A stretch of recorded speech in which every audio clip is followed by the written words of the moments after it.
और मालूम है वो घटना कहाँ की है? कहीं की नहीं, इसी स्कूल की है।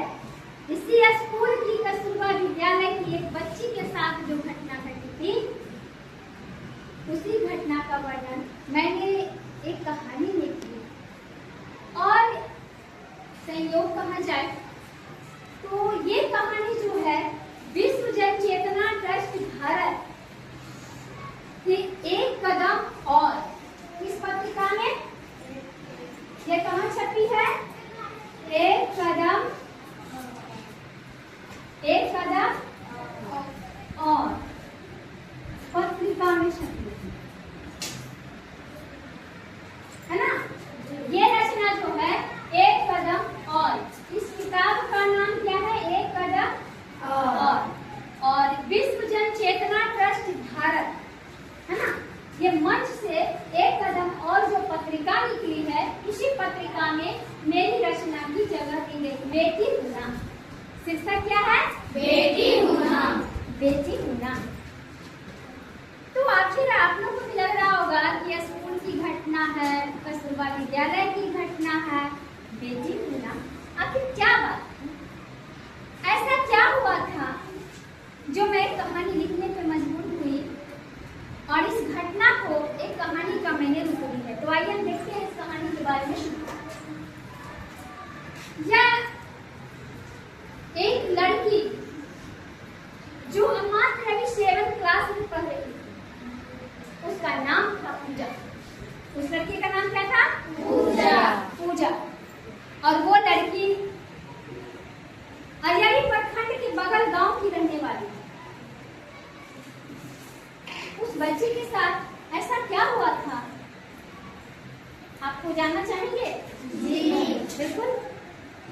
अब हुआ क्या कि वो बच्ची का एडमिशन कस्तूरबा विद्यालय में था। 7th क्लास की वो बच्ची थी, पढ़ रही थी। अचानक उसके पापा मम्मी आए और पिंकी मैम वार्डन के पद पर थी। पिंकी मैम से कहा गया कि मैम, मैं इस बच्ची को ले जाना चाहता हूँ, कहीं और मैं पढ़ाऊंगा। लेकिन मैम को, वार्डन महोदया को पता था कि इस बच्ची का शिक्षा कहीं नहीं मिलेगी, बल्कि इसका जो है नाम कटवा करके घर पे बैठा देंगे। उनको मालूम था। अब क्या हुआ कि मैम बोले कि नाम नहीं काटेंगे। मम्मी पापा बोल रहे थे नहीं हमको नाम काट दीजिए, मैं ले जाऊंगा अपनी बेटी को। लाख कोशिश प्रयास के बावजूद, अथक प्रयास करके जब हार गई मैम, अंत में वह बच्ची को घर लेके चले गए बाहर। अब उस बच्ची के साथ क्या है, आगे की कहानी सुनो। जब पूजा घर गई तो देखती है कि घर में बड़ा चहल पहल, घर में बड़ा चहल पहल है, घर को सजाया जा रहा है। बहुत सारे कुटुंब आए हुए हैं, सारे दूर दूर से सारे रिलेशन वाले आए हुए हैं। वो लड़की बोली कि अरे कि घर में कोई फंक्शन है क्या? इस घर में कुछ होने वाला है क्या? मेरे घर में सारे परिवार लोग आ रहे हैं, घर को भी पूरा सजाया जा रहा है और सभी लोग व्यस्त है, पूजा उजा है क्या माँ? माँ बोली कि हाँ बेटा, ये पूजा करना था इसलिए हम तो ले आए थे सुबह से।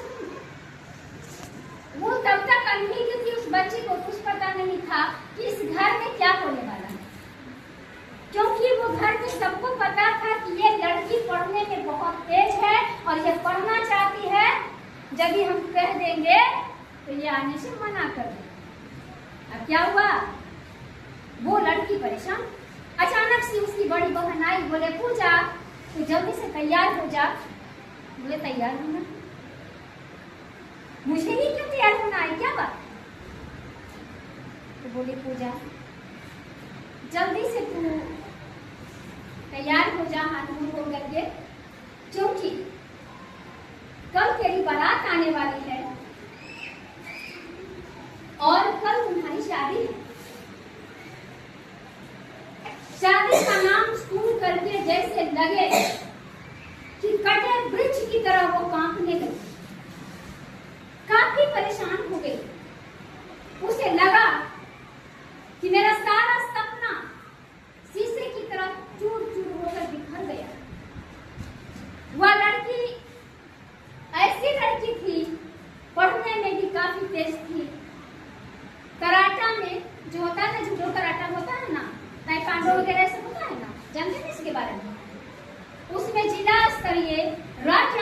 लिए कई बार पुरस्कार ले चुके। नृत्य कहा जाए तो देशभक्ति नृत्य हो या भक्ति नृत्य हो, बहुत सुंदर नृत्य करती। सिंगिंग जैसे भगवान ने सारा गुण उसको दे दी थी, कोई कमी नहीं थी उस बच्चे की। जितना तारीफ करे कम है, क्योंकि वो लड़की अच्छा डांस करती थी, अच्छा गाती थी, अच्छा पढ़ने में भी थी और अनुशासन में रहा करती थी, खेल कूद में बढ़ चढ़ करके भाग रही थी। क्या वैसी बच्ची शादी करना चाहेगी? उम्र क्या था? मात्र 7 क्लास में 6 में एडमिशन हुआ था। 7 8 के बीच में हम लग रहा था, सा कंफ्यूजन है। 8 में, हाँ 8 में चली गई है ना, 7 पास करके 8 में गई। अब बताइए, वो बच्ची जो दिन रात मेहनत कर रही है, पढ़ने में अच्छी है, वो चाहेगी कि पढ़ाई बीच में छोड़ दे? नहीं ना। अब क्या हुआ, वो लड़की काफी परेशान हो गई, हाथ जोड़ी, विनती की, माँ ये क्या कर रही हो, मेरी लाइफ को क्यों बर्बाद कर रही हो, मैं पढ़ना चाहती हूँ ना। लेकिन किसी भी घर का परिवार कोई उनका बात नहीं सुने और शादी का जो रस्म है, बेचारी तैयार हो गई। और तैयार होने के बाद मैं कहता है ना कि भगवान यदि चाहते हैं ना तो वो कुछ भी कर सकते हैं। संयोग था कि लड़का का बड़ा भाई वो कहीं बाहर नौकरी करता, इसलिए लड़का का बड़ा भाई लड़की को नहीं देखा था। तो और लड़की को जो किसे देखने की बात आ रही है ना, सब लोग छुपे छुपा के देखे थे, मतलब लड़की को बता करके दिखाया नहीं गया था कि तुम्हारा लड़का वाला देखने आ रहे हैं। किसी तरह कहीं ऐसे ही सेट पूरा में चलते कहीं दिखा दिया गया था। अब देखो नतीजा क्या होता है कि वो लड़का का भाई जब आया तो बोला कि नहीं हम लड़की देखेंगे पहले, उसके बाद हम बारात। अब देखिए क्या हुआ उस बच्ची के साथ। लड़का का भाई जब आया तो होता है ना कि बउआ एप्लीकेशन लिखने आता है क्या? बोली जी। उसके बाद कॉपी और कलम मंगाया गया, एक कलम की ताकत।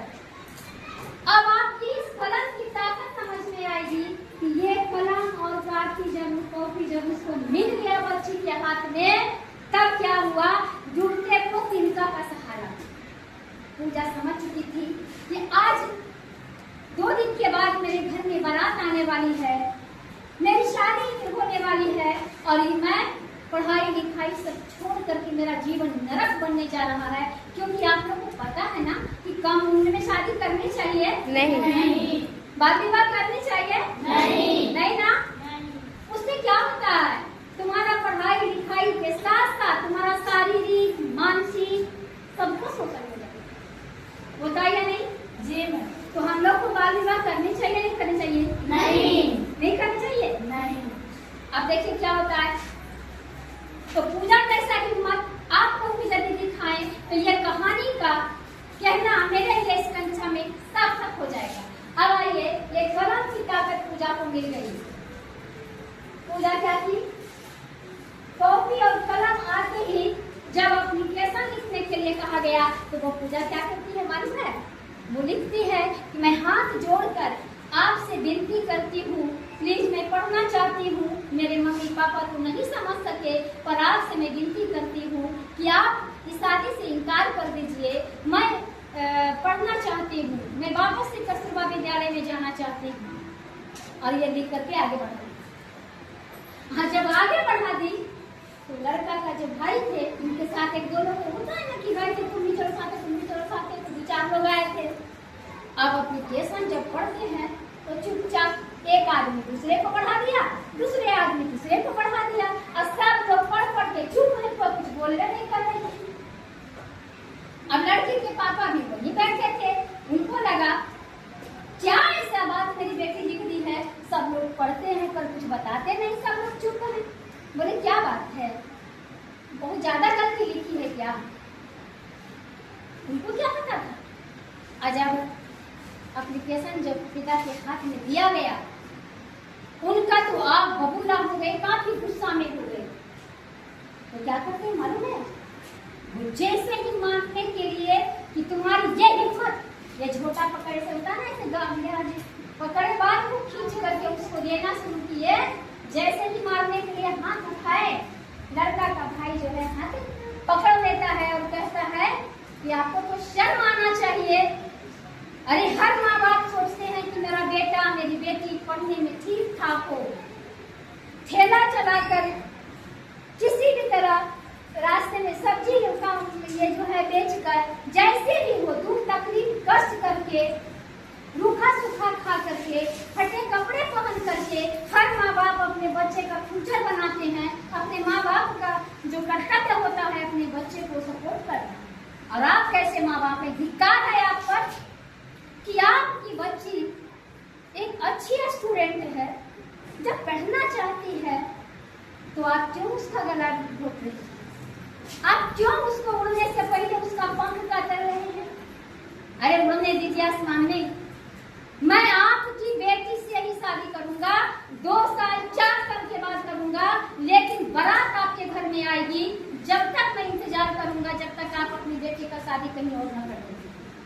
मेरा भाई भी पढ़ेगा, मेरी भी आपके साथ साथ ये मेरी भी आंख खोल दी है। मैं भी अपने भाई का बाल विवाह करने जा रहा था, पर मैं अब ऐसा नहीं करूंगा, क्योंकि ये बच्ची ना सबको सबक सिखाती है। ऐसा नहीं करेंगे और शादी मेरे भाई से ही होगा, लेकिन पढ़ाई के बाद। उस लड़की को फिर से कस्तूरबा विद्यालय में लाया गया, फिर से उसका एडमिशन करवाया गया और वो लड़की 1 में पढ़ी, फिर उसको यहाँ लोधीपुर जो है वहाँ पे एडमिशन हुआ उसका, 9, 10 की, इंटर की, ग्रेजुएशन की, तब जाकर के लड़की का शादी हुआ। जब वो आत्मनिर्भर बन गई, अपने पैरों पे खड़ी हो गई, तब जाकर के उसका शादी हुआ। अब आप लोग से जानना चाहते हैं कि पूजा अच्छा की या क्या करना चाहिए था पूजा का, या पूजा की जगह पर आप होंगे तो क्या करेंगे? बताइए। चुपचाप शादी कर लेंगे? नहीं। विरोध करेगी इसका? जी। क्या बाल विवाह करेगी? नहीं। विरोध करना चाहिए ना? जी। हाँ। अब देखो इसके बारे में हम विस्तृत बताएंगे कि बाल विवाह क्यों नहीं करना चाहिए, बाल विवाह से क्या नुकसान होता है। इसलिए पूजा की तरह हमें भी हिम्मत दिखानी होगी, बल्कि हाथ जोड़ो, पैर पकड़ो कि माँ मुझे पढ़ने दो। आप लोग को गीत सुनाया था ना? जी। सुना तो याद है? मम्मी बीच में ही बंदी क्यों पढ़ाई करी दी, अभी तेरी क्या उम्र थी सगाई करी दी। आप लोग को सुना था ना जी? जी। भूल गए? मम्मी बीच में ही बंदी क्यों पढ़ाई करी दी, अभी तेरी क्या उम्र थी सगाई करी दी। तो आप लोग को सगाई नहीं करनी है? नहीं। आप लोग यदि पढ़ना चाहते हैं तो हम भी आपके माँ बाप से लड़ना चाहते हैं, और कोई भी बच्ची यदि हमें कॉल कर देगी कि मेरे माँ बाप शादी कर रहे हैं, तो हम वहाँ पर आपको हेल्प करने के लिए जरूर आएंगे। ये आप लोग से मेरा वादा है। धन्यवाद।